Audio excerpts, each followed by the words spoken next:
Hey, Violet. Thank you so much for taking the time for doing this interview. Yeah, of course. Thanks for having me. My name is Mike. I'm the morning DJ and also the program director of Kink, a Dutch alternative rock radio station. Let me just start right off. When I see all the influences that you dropped over the last few months that your music is inspired by, I'm inclined not to just play your music, but to offer you a slot on for an own show. That's amazing. That's so kind. I mean, how? Well, I can guess in the way you were raised musically, but where did you find all the inspiration for all these great artists that you've mentioned, like Burek, PJ Harvey, Susie and the Banshees, the Breeders? Yeah, I mean, I had been introduced to them at a younger age, and it was also kind of through like listening to artists and then diving into radio station playlists and artists that those artists like, or listening to interviews and or just watching live performances on YouTube and stumbling across people and being like, oh my God, this is the best thing I haven't found yet. And it's with the Breeders and with uh PJ and Susie, they're really all they were all kind of like planted in my mind at a young age, and then I kind of came back around to them in my teenage years and really kind of found like a new love and like a deeper connection to the music, like a real relatability to their work. And is it something that you try to take the love for the music into your own stuff, your own work, or maybe something you would like to shy away from, and no, I want to be Violet and not too much based on something that that was already there. Yeah, I guess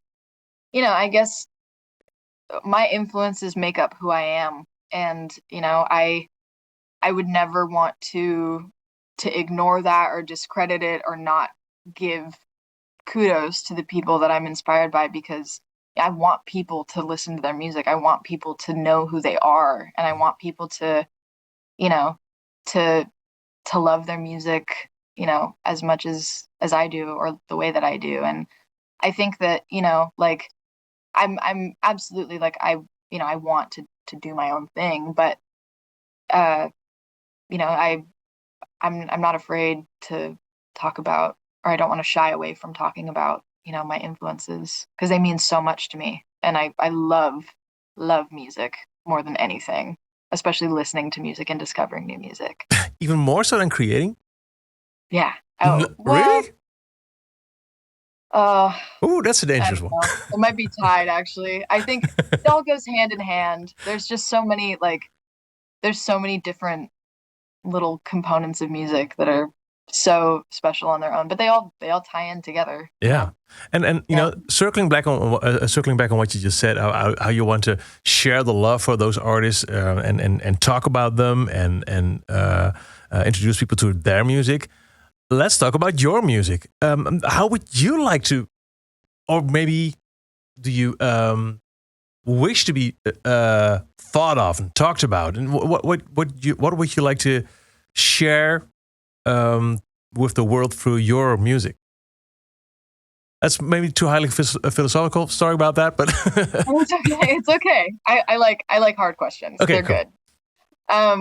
I there's not necessarily like I guess a direct message I'm trying to get across. I really want people to listen to it and to interpret it for themselves, find their own moments that might relate to the content of the songs, or this song reminds me of a song I listened to when I was 14, and it gives me that feeling. Like that's kind of what I'm hoping for, is more of a feeling rather than a perception of who I am, I guess. Like I'm kind of just I'm the conduit for the music, and I I want to be there and be a part of it, but I'm not trying to get across anything to anyone, I guess. So the title "Be Sweet to Me" is not a hint of how you would like us to convey our feelings concerning your music. It's kind of it, it comes from a phrase that my best friend and I say to each other all the time, and like whenever we're just kind of like poking fun at each other, or like we'll play, argue, and kind of bicker, and at the end it's like, oh, be sweet to me, like, oh, be sweet, and it's just kind of a little thing that we would say to each other, and it stuck, and it took me a while to figure out what I wanted to call the album, because I really didn't have a title in mind when I was in the studio, and I kind of saved that for last. Mm-hmm. And I looked back in my notes one day, and that was written down in my notes, and I just kind of thought, like, I feel like that's perfect. Like that's I guess part of a message I'm trying to get across, but it's really more a nod to my friend and our relationship. But I guess, yeah, I would like people to be sweet to me, but I don't have any control over anybody else, so yeah, just let that go then. Yeah, exactly. I think it was at the end of last year that we first stumbled upon your single "Thumb," which at first was I believe it was at your Bandcamp, and then it got pulled for a while, and we just kept on playing because we still liked it, and people were asking, "Where's the song? We want to buy it," and we said, "We don't know. We're gonna play it. It'll probably show up again." So then it went back, and now we have your latest single "595." Which we made our Kink XL, our power play, our most played new song of the week. I absolutely love that song. But please tell me, is it true that does it have something to do with a adult sex line? It is based off of a shirt that I have that has an old, I want to say it's an 80s phone line, like a sex phone line ad. Yeah. And I wore it to the studio that day, and we were kind of like, we jammed and we had an instrumental down, and it was kind of time to focus and like write lyrics and come up with a concept for the song. And it was two things. It was Eileen Wuornos, who's a female serial killer in the United States, who is very misunderstood, and her story is it's very tragic and sad, and it's a very systemic thing that happened with her, but it was kind of a mix of that, and then the shirt, and I had this kind of like almost visual or like storyboard playing out in my head of like kind of like a murderous like hooker type that would just like kill guys to spite them, even though that's not her story, but it was just kind of like based off of the phone that ad, was the story that you got out of it, concept. Yeah, exactly. Yeah. And so yeah, it was kind of a mix of the two things, but it's not really supposed to be like a sexy song. No, okay, yeah. Got that. So but that's just, you just happen to wear that shirt that said 595, I guess. Mm-hmm. Yeah. There's a couple. There's it says like $5.95 per call. There's like a picture of a woman. It says push my bush. Come hit my G spot. It's like super. It's very vulgar and very funny. Corny. It's just like it's a very campy shirt. It's very funny. But yeah, there was just so much, like the shirt is just it's so funny and good that we were like, we have to write a song about this, or take inspiration from this shirt and write a song. And you did. And what I really liked about it is when I thought, okay, here comes the guitar solo, it just not the solo, it's the finale, and whoa, with a bang. I really, really, really like that song. So thank you for that. Thank you so much. That means so much to me. Hey, going back to those artists that you're inspired by from the 80s and 90s, being an artist now, 2026, and who am I to tell you, it means you have to be constantly connected. You know, there has to be a visual. Of course, the 80s and 90s artists also had a visual identity, but it was something that you might see once in a magazine, or when you bought the album and you would open it up and you looked at the maybe the booklet or whatever. But nowadays, it's constantly be on Instagram, be on TikTok, do this, do that. Is that something that you like, or do you envy the way that your inspiration role models, if I might say, had to do launch their career back in the day? Yeah, I think we're young artists. We're privileged in the sense that, it's anyone can build a platform and anyone can share their music, and like there's this accessibility that wasn't there before. And I think that's the upside to social media. But I do think that there is oversaturation that comes with that. And there's, there's kind of a disconnect from like real life, going to shows, seeing your favorite artist play live, buying a physical vinyl or CD at a store, and having to put that into a machine to listen to the music.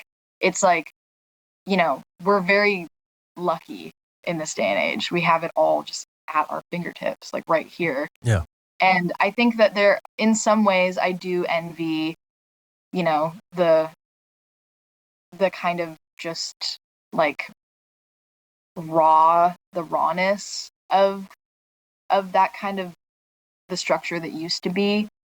But I think at the same time, there are a lot of benefits that come with social media. Also a lot of negatives, but there are benefits. So I think that, it's just something that we have to adapt to. We're so far into it now. Yeah. It's like, there's no getting out. So.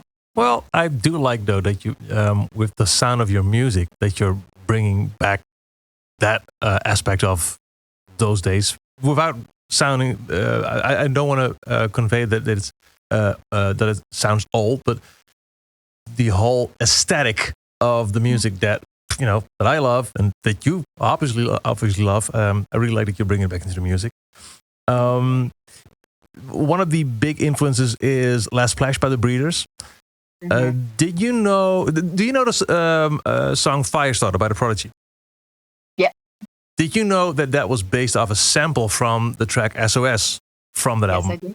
Okay, yeah. So if there was like, or maybe it's just no way. But if there was like a dance act or a DJ or an electronic act that would listen to your album and spot a certain sample, would you be open to that, or would that be something that you not just now? Or I think it's badass. I love seeing the way that people flip music. I think it's a really beautiful, special thing. Like the way that the Prodigy used Breeders samples in a lot of their songs is fucking incredible and brilliant when you're able to recognize it and go, oh my God, that's Kim Deal. Like that's Kim Deal playing guitar. And I think that's like one of the beauties of music is the collaboration and being able to, like to flip things, to add your own ideas to things and to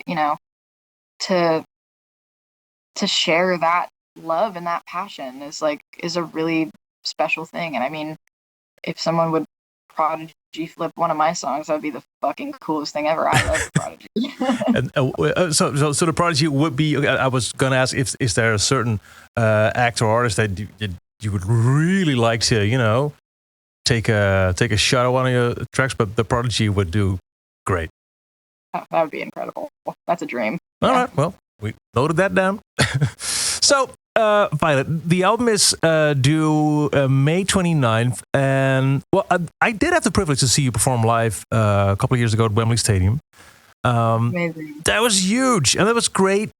But I guess that when you're going on the road now, and this is A, me asking, are you going on the road? And B, yes. or A, to Europe as well. And what kind of venues would you like to do? Is Wembley something that really make you go, all right, I can get used to this? Or the little sweaty, I was going to say off Broadway, it's not Broadway, but the little dirty rock venues. Yeah. There's something so special about, playing a Wembley or, a massive stage. It's like, it's just an out of body. It's an unreal experience. Like, it's a sea of people. It's crazy. Like, it's hard to even describe.